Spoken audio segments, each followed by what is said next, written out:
Fala pessoal, Shalom no coração, bem-vindos ao nosso devocional. Abra sua Bíblia comigo, por gentileza, em Gênesis capítulo 19. Nós vamos ler hoje os versículos 23 a 26. E na verdade, as lições que nós vamos compartilhar hoje brevemente aqui, elas estão narradas em Gênesis capítulo 18 e Gênesis capítulo 19. São dois capítulos. Ficaria muito extenso se nós lêssemos os dois capítulos aqui. Então, nós vamos pegar esse trecho, gente, de Gênesis 19, versículos 23 a 26, e vamos utilizá-lo como base para desenvolver esta que é conhecida como a história da destruição de Sodoma e Gomorra. Tem muitas lições aqui. Na verdade, o meu coração, eu tenho dois sentimentos quando faço o devocional. O primeiro sentimento é o de alegria, estar compartilhando a palavra com cada um de vocês. Os testemunhos também enchem meu coração de júbilo quando eu sei que Deus falou o coração de tantas pessoas. Mas também o coração fica apertado porque a nossa ideia aqui é sermos dinâmicos, rápidos. É uma meditação rápida aqui ao amanhecer para começarmos o dia. Porém, eu fico desejoso, rapaz, de compartilhar alguns detalhes, algumas curiosidades, algumas coisas que durariam um pouco mais de tempo, né? Então tem que ser sábio também, mas o meu coração fica aqui desejoso de compartilhar alguns detalhes mais profundos e coisas que eu tenho certeza que acrescentariam demais à vida de tantas pessoas. Vamos orando, né? Quem sabe Deus me permita formatar ou criar alguma ideia que dê acesso, que dê uma plataforma, um tempo necessário para nós mergulharmos com um pouco mais de profundidade em cada um desses textos. Mas glória a Deus, porque mesmo nessa brevidade de tempo, o Senhor já fala muito aqui nos nossos devocionais. Vamos para o texto? Então, sem perda de tempo, né? Você já sabe, o seu like é muito importante, se inscreve no canal, ativa o sininho das notificações. Tamo junto sempre de segunda a sexta, 7h30 da manhã. Gênesis capítulo 19, versículos 23 a 26. Olha o que diz. Quando Ló chegou a Zoar, Zoar aqui, gente, não é o verbo que fala da zoação, não. Zoar é uma região, tá? Quando Ló chegou a Zoar, o sol já havia nascido sobre a terra. Então o Senhor, o próprio Senhor, fez chover fogo do céu e enxofre sobre a cidade, sobre Sodoma e Gomorra. Assim, ele destruiu aquelas cidades e toda a planície, com todos os habitantes das cidades e a vegetação. Mas a mulher de Ló olhou para trás e se transformou numa coluna de sal, em algumas versões, numa estátua de sal. Até trazer uma curiosidade sobre uma prova arqueológica de que a cidade de Sodoma e Gomorra foi destruída à base de fogo, um fogo que desceu do céu. Tem um vídeo que é aberto aqui no YouTube, um vídeo do Rodrigo Silva, que é pastor, teólogo, arqueólogo, e o Rodrigo ele mostra lá nas ruínas da cidade de Sodoma e Gomorra diversas marcas de queimadura, comprovando que o fogo veio de cima para baixo. Quando um muro, um prédio, uma localização é incendiada, é natural que o fogo vá em uma determinada direção, de baixo para cima. As marcas das ruínas de Sodoma e Gomorra mostram que essas chamas vieram de cima para baixo, comprovando aquilo que está registrado aqui em Gênesis capítulo 19, versículos 23 a 26. Mas para você que chegou depois, eu reiterei que nós vamos aqui tentar resumir com o máximo de brevidade possível a narrativa que está em Gênesis 18 e Gênesis 19, tá bom? São dois capítulos. E lá no início do capítulo 18, gente, a Bíblia fala que Deus, ele vem até a casa de Abraão com 2 anjos, ele vai até a casa de Abraão com 2 anjos, e é muito interessante que o texto nos leva a acreditar que Deus estava ali materializado. Isso se trata de uma teofania. Quando nós falamos de teofania no texto bíblico, é uma sinalização de uma pré-encarnação de Cristo. Como assim, Tiago? Uma pré-encarnação. Jesus, ele é eterno, ele não tem nem início nem fim. Mas ele encarnou no ventre de Maria, nasceu como um ser humano, cresceu, viveu o seu ministério, morreu numa sexta-feira, ressuscitou no domingo. Toda a história do nosso Senhor Jesus Cristo você conhece. Mas existem aparições de Jesus físicas no Antigo Testamento antes mesmo de ter encarnado em Maria. Essas aparições do Cristo pré-encarnado são chamadas de teofania. Nos parece que é o caso desse texto aqui em Gênesis capítulo 18. Então, Jesus vai lá com 2 anjos, o Deus encarnado vai lá com 2 anjos até a casa de Abraão. Eles se reúnem ali, conversam algumas coisas. E é interessante que num dado momento, Deus ele relembra a sua promessa para Abraão e Sara. Ele fala assim, olha, Sara vai ter um filho. Quando eu voltar aqui, na próxima estação, Sara vai estar grávida, e ela vai ter um filho. E o texto nos mostra que Sara, ela tá meio que por trás das cortinas ali, ouvindo a conversa, né? E quando ela ouve aquilo, ela dá risada. Uma risada meio irônica, uma risada assim, como é que pode uma mulher já velha, que foi estéril toda a vida, como é que pode essa mulher gerar um filho?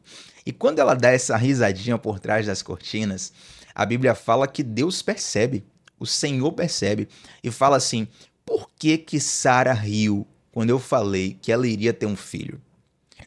E aí Sara grita de lá, não dei risada não. Na verdade ela mente, o texto bíblico fala que Sara mente.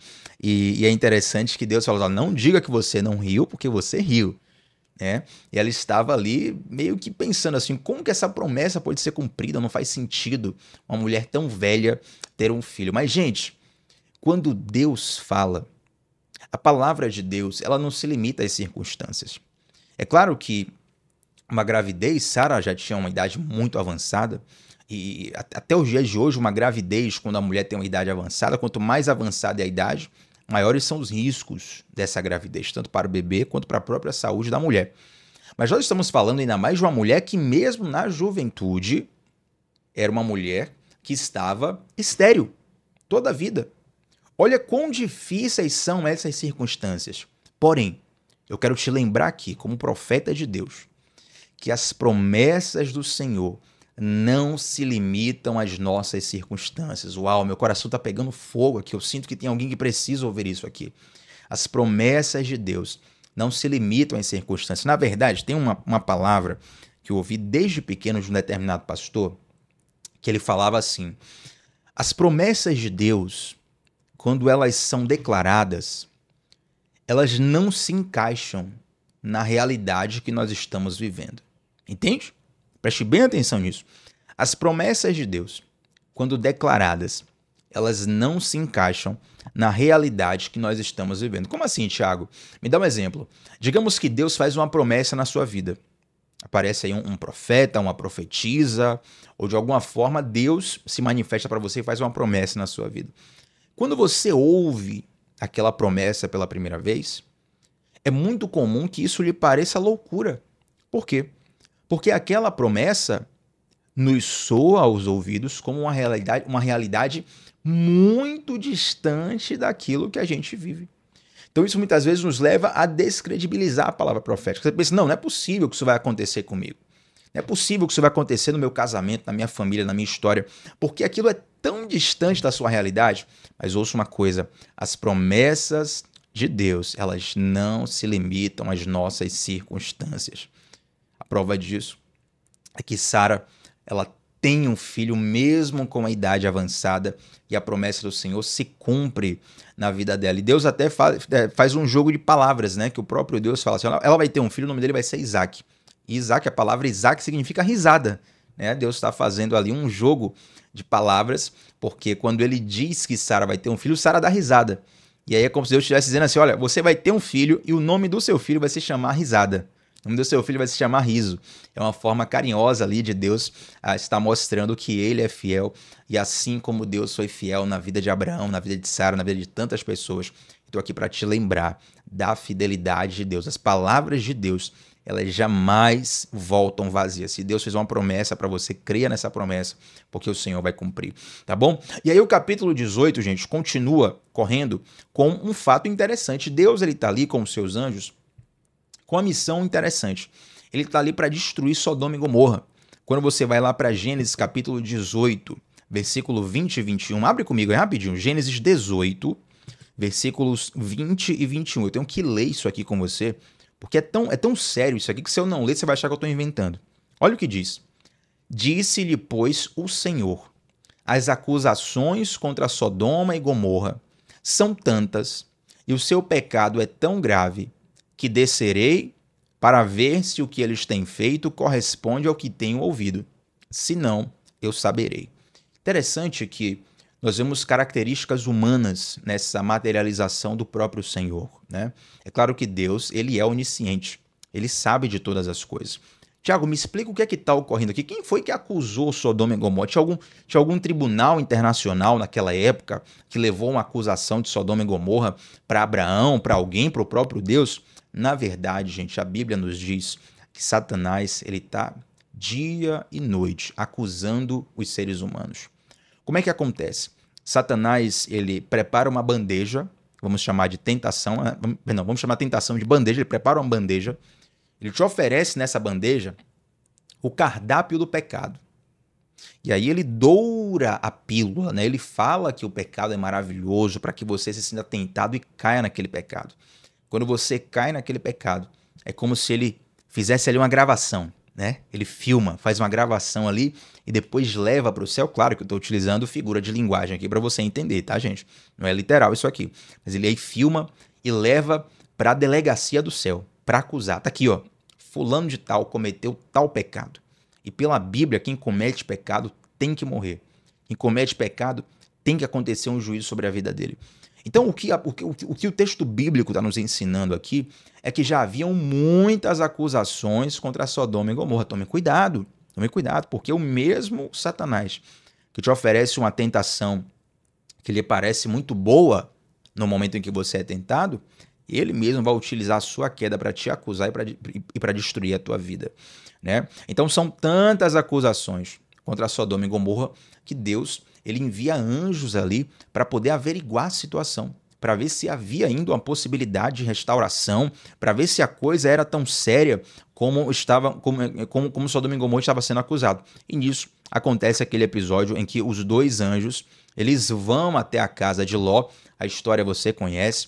Os habitantes da cidade de Sodoma e Gomorra eles ficam tão ensandecidos pelo pecado que eles pedem para que Ló colocasse aqueles visitantes para fora de sua casa para que eles estuprassem, para que eles tivessem relação sexual abusiva com aqueles anjos. Gente, a coisa é tão bizarra, isso aqui é muito sério, preste bem atenção. A coisa é tão bizarra que Ló, ele chega a cometer a loucura de oferecer as filhas dele no lugar dos anjos. Lembrando que nós estamos aqui falando de anjos que estavam materializados, tá? Estavam em forma de homem. Então Ló fala o seguinte, olha, pelo amor de Deus, não mexam com esses anjos, não mexam com os meus hóspedes. Eu lhes ofereço as minhas filhas. Olha que loucura, gente. Ló oferece as filhas dele para proteger os anjos. Isso aqui, uau, isso aqui é muito forte. Porque essa é a realidade de muitas pessoas dentro da igreja. Eu não gosto de que o nosso devocional seja muito evangeliquez, sabe? Porque tem outras pessoas aqui de outros credos, outras religiões que são também igualmente abençoados. Mas deixa eu abrir um parêntese aqui, porque dentro da igreja de Cristo é muito comum que as pessoas sacrifiquem a própria família para não perder o sagrado. Só que elas se esquecem que a coisa mais sagrada que nós temos é a família. A coisa mais sagrada que Deus nos deu é a família. E quantas vezes pessoas sacrificam a família em prol da igreja? Vamos ampliar aqui? As pessoas sacrificam a família em prol do trabalho. As pessoas sacrificam a família em prol de prazeres irrelevantes que nem se comparam ao valor que a família tem. É exatamente isso que Ló está fazendo, gente. Olha, eu sou capaz de entregar as minhas filhas. Gente, o que é a cabeça de um pai que é capaz de entregar as suas filhas para serem abusadas sexualmente só para proteger anjos, para proteger os hóspedes? Né? É claro que os anjos não aceitam aquilo é insanidade por parte de Ló, e na verdade os anjos eles trazem ali o livramento para a família de Ló. Eles ferem toda aquela multidão que estava ali querendo arrombar a porta da casa de Ló, e eles falam para Ló e para toda a sua família, olha, saiam daqui, porque eu vou destruir Sodoma e Gomorra. O fato de Deus avisar a Ló e sua família mostra um ato amoroso de Deus do seguinte: você vai se lembrar comigo, nós falamos alguns devocionais atrás. Aliás, a ideia, gente, do nosso devocional nem era fazer uma série assim em sequência, mas a gente está fazendo em sequência aqui, né? Comecei lá no Éden e estamos seguindo Gênesis aqui. Quando estiver fluindo, vamos indo. E é interessante que Ló, ele é sobrinho de Abraão, tá? E ele sai de Abraão, lá da terra de Ur. Quando Deus promete a Abraão, fala assim: sai da tua terra, sai da tua parentela, vai para o lugar que eu te mostrarei. Abraão, ele sai com Ló, e Ló é sobrinho de Abraão, Ló se desenvolve com Abraão, Ló enriquece junto com Abraão, ele enriquece tanto que ele precisa se separar de Abraão. Eles cresceram tanto, tinham tanto rebanho, que não havia comida para todos os animais, água para todos os animais. E aí Ló, quando ele se separa, ele vai para a cidade de Sodoma e Gomorra, que biologicamente falando era uma região muito fértil. Então Ló escolhe a fertilidade pecaminosa. Abraão fica com o deserto da santidade. Quantas vezes nós temos essa escolha na nossa vida, né? O mundo parece muito mais saboroso, muito mais apetitoso, muito mais flexível, enquanto a palavra de Deus nos soa como algo que está nos prendendo, algo que está nos limitando, que está nos impedindo de viver. É mentira, gente. A verdadeira liberdade, ela não te liberta para você fazer o que quiser. A verdadeira liberdade, ela te liberta para você fazer o que você precisa fazer. Isso é muito, muito, muito sério. Então Ló, ele vai para Sodoma e Gomorra, mas pela intercessão de Abraão, por ele estar conectado a Abraão, por Abraão amar tanto a Ló, Deus, ele age com misericórdia sobre a vida de Ló, de sua família, e traz esse livramento. Mas é interessante que aqui no capítulo 19, os próprios anjos falam para Ló: olha, vocês têm que sair muito rápido, nós vamos destruir a cidade, nós não temos muito tempo. E aí nós chegamos aqui no fechamento do nosso devocional, que é essa parte final, aqui onde a mulher de Ló virou uma estátua de sal. A Bíblia fala, verso 24, eu não sei como está na sua versão, na minha versão aqui, Gênesis 19, versículo 24, olha o que está escrito. Então o Senhor, o próprio texto faz questão de repetir. Então o Senhor, o próprio Senhor, fez chover fogo do céu e enxofre sobre Sodoma e Gomorra. Ele destruiu aquelas cidades com todos os habitantes, com toda a vegetação que ali estava. Aí versículo 26 vem algo que estremece o meu coração, gente. Mas a mulher de Ló olhou para trás e se transformou numa coluna de sal. Interessante que essa história, a primeira vez que eu conheci ela, foi através de uma música para adolescentes, né, dentro ali do contexto cristão, inclusive do meu amigo pastor Ramon Costa, com a sua banda Átrios do Rei, era uma banda de pagode gospel, e Ramon com a banda Átrios do Rei, pastor Ramon Costa aqui da cidade de Salvador, pastor querido do Caminho das Árvores, pastor muito querido, ele, sua esposa, sua filhinha, e a música é mais ou menos assim, gente, vamos cantar um pagode aqui no devocional agora, tá? Vou te contar uma história muito louca, a história de Sodoma e de Gomorra. Ele vai contando a história e a brincadeira era o seguinte: e a mulher de Ló olhou pra trás e virou estátua. Aí todo mundo tinha que parar nessa hora, né? Fazer uma estátua. E essa era a brincadeira da música. Fez muito sucesso quando foi lançada. E eu conheci a história de Ló, sim. Mas, embora seja uma brincadeira para nós aprendermos o texto bíblico, essa palavra, gente, é muito séria. Quando Sodoma e Gomorra estava sendo destruída, a mulher de Ló olha para trás e ela morre. Quando ela vira uma estátua de sal, está dizendo que a mulher morreu, tá? Ela foi destruída ali. Agora, olha que interessante. Tiago, o fato dela olhar, dela olhar fisicamente para trás faz com que Deus mate ela só porque ela olhou para trás? Gente, a ideia de olhar para trás aqui, quando a mulher de Ló olha para trás, não significa apenas um olhar físico. Não é um olhar de curiosidade sobre, olha, eu quero ver o fogo caindo, quero ver o espetáculo acontecendo, quero ver essa grande tragédia. Afinal de contas, os nossos olhos também são curiosos para muitas tragédias, né? Não que a gente celebre isso, mas você vê quando acontece uma situação muito, muito ruim, muito terrível, às vezes circulam os vídeos nas redes sociais e as pessoas ficam curiosas para querer ver porque é algo fora da curva. Mas, na verdade, quando a mulher de Ló olha para trás, ela está ressaltando o lamento do seu coração pela vida que ela está deixando para trás. É como alguém que está recebendo o livramento de Deus, acho que está dizendo assim no seu coração, olha, no fundo, eu queria era continuar vivendo em Sodoma e Gomorra. No fundo, eu queria que desse um jeito aí de eu continuar vivendo a vida que Deus quer destruir. Meu Deus, isso aqui é muito sério, gente. Isso é muito, muito, muito sério. No fundo, eu quero estar vivendo a vida que Deus quer destruir.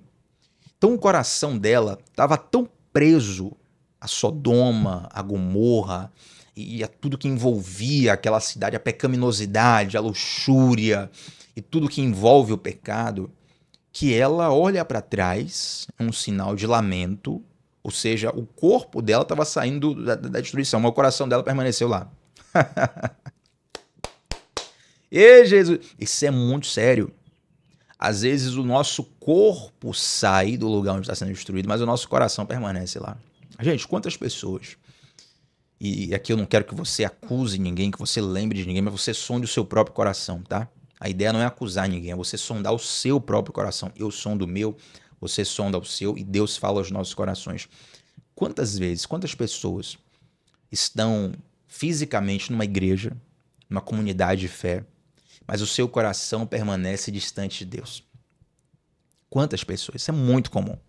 Quando a gente vai ver lá nos evangelhos, quando Jesus ele fala dos fariseus em um determinado momento, Jesus fala assim, ó, vocês me louvam com os seus lábios, mas o coração de vocês está distante de mim.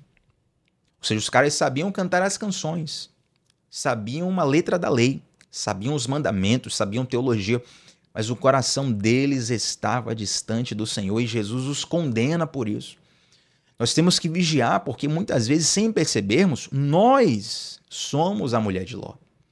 Muitas vezes, sem percebermos, nós estamos recebendo o livramento de Deus, recebendo a direção de Deus, recebendo a palavra de Deus, mas o nosso desejo, no fundo, é aquela pergunta que eu faço, né? Se você tivesse 24 horas para pecar, sem nenhuma punição, o que é que você faria?